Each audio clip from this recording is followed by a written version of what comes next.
अस्पताल में भर्ती हुआ मरीज, चाहे वो आईसीयू के अंदर हो, चाहे आईपीडी के अंदर हो या फिर इमरजेंसी के अंदर हो, जब मरीज की मरने की लाइफ थ्रेटनिंग सिचुएशन आ जाती है, कोलैप्स कर जाता है मरीज पूरा का पूरा, कार्डियक अरेस्ट पेशेंट को हो जाता है, तो कौन सा ऐसा सबसे इंपॉर्टेंट चीज होती है अस्पताल के अंदर जो हमें रिक्वायर्ड पड़ती है, जिसके अंदर हर वो तमाम चीजें उपलब्ध होती है जिससे हम मरीज को बचाने की सिचुएशन के अंदर आ सकते हैं, लाइफ को बचाने की कंडीशन में आ सकते हैं। इसलिए पैरामेडिकल स्टाफ को इसके बारे में पता होना बहुत बहुत जरूरी है।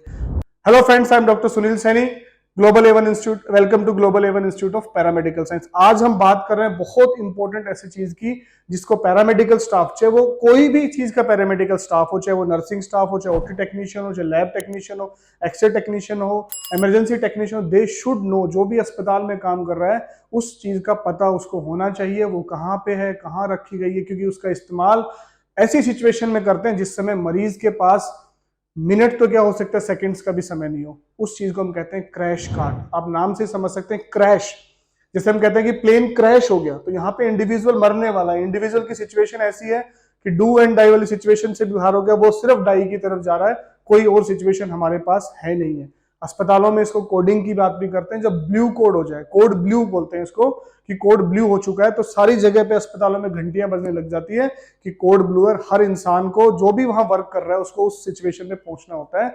इसको कहते हैं क्रिटिकल इमरजेंसी सिचुएशन, जहां पे पेशेंट क्रैश कर चुका है, मरने वाला। किस सिचुएशन में हो सकता है? कोई कार्डियक पेशेंट है या ऑपरेटेड पेशेंट है, उसको कार्डियक अरेस्ट हो गया, हार्ट चलना ही बंद हो गया, या फिर उसको रेस्पिरेटरी अरेस्ट हो गया, सांस लेना ही बंद हो गया।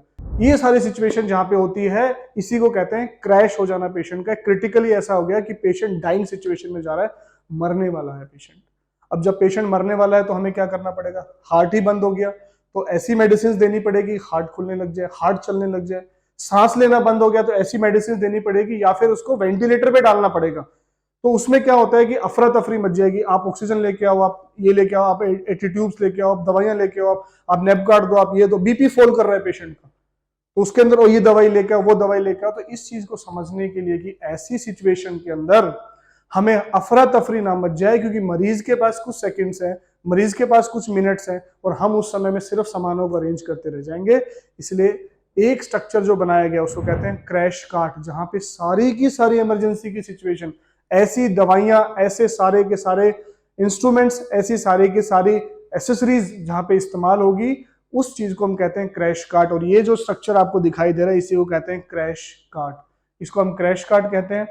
क्रैश होते हुए इंडिविजुअल का इसके अंदर इस्तेमाल होता है। इसकी डिटेलिंग के अंदर मैं आगे जाऊंगा, लेकिन मैंने जैसे कहा, हर इंडिविजुअल्स को इसके बारे में पता होना चाहिए, चाहे वो पैरामेडिकल का कौन सा स्टाफ, हर डॉक्टर को इसके बारे में पता होना चाहिए। हॉस्पिटल्स में लिखा रहता है कि इस फ्लोर पे क्रैश कार्ट कहाँ पे है, ताकि ढूंढते समय भी दिक्कत ना आए। वैसे हम ज्यादातर केसेस के अंदर ऑपरेशन थिएटर्स के अंदर, आईसीयूज के अंदर, सारे आईपीडी सेंटर्स के अंदर, और आईपीडी में हर फ्लोर के ऊपर एक क्रैश कार्ट, इमरजेंसी के अंदर क्रैश कार्ट होता है। आप देखेंगे तो इसके अंदर सारी वो तमाम चीजें जहां पे इमरजेंसी की दवाइयां होंगी। इसमें कोई आपकी बुखार की गोलियां नहीं होती है, इसके अंदर कोई पेट दर्द की गोलियां नहीं होती, इसके अंदर सारी इमरजेंसी सिचुएशंस की मेडिसिन। आप यहाँ पे देख सकते हो, अलग अलग मेडिसिन का कलर कोडिंग भी किया गया है। ये किस लिए किया गया है? ऐसा थोड़े कि हमें अच्छा लगा कि आज ब्लैक देता हूँ, इसको येलो देता हूँ, उसको रेड देता हूँ। It is because at the situation, उस सिचुएशन में, उस पल में, जिस समय पेशेंट के पास बहुत कम समय है, और आपको भी अपने नब्ज, आपकी पूरी टीम को अपने नब्ज बिल्कुल जमा के रखनी है और उस पेशेंट को बचाना है। उसके जो पल पल उसके कम होते जा रहे हैं, उसको आप हो सकता है उसको रिवाइव कर दो, that is called revive situation. उसके अंदर हमारे पास सारी की सारी तमाम दवाइयां होती है, इसलिए इनकी कलर कोडिंग की जाती है। आप देखेंगे यहाँ पे एड्रेनलिन दी जाती है, अगर हार्ट की प्रॉब्लम हो रही तो एड्रेनलिन, एट्रोपिन, एट्रोपिन दवाई, अगर soda bicarb, hydrocort, dopamine, BP fall होता जा रहा है, बीपी ड्रॉप ड्रॉप ड्रॉप होता जा रहा है, dopamine. Then there is labetalol, BP बहुत हाई जा रहा है। यानी कि ऐसी दवाएं जहां पे क्रिटिकल सिचुएशन की दवाइयां हैं। उसके बाद अब हम अंदर में दिखाते हैं। इसलिए यहाँ पे भी देखोगे आपकी इस क्रैश कार्ट के अंदर पूरी की पूरी हर चीज की मेंशनिंग होती है, ताकि वो समय, किसी भी समय कोई भी चीज वेस्ट नहीं होनी चाहिए। यहाँ पे इसके अंदर कौन सी दवाइयां हैं, इसके अंदर कोई फालतू की दवाइयां बिल्कुल भी नहीं होती।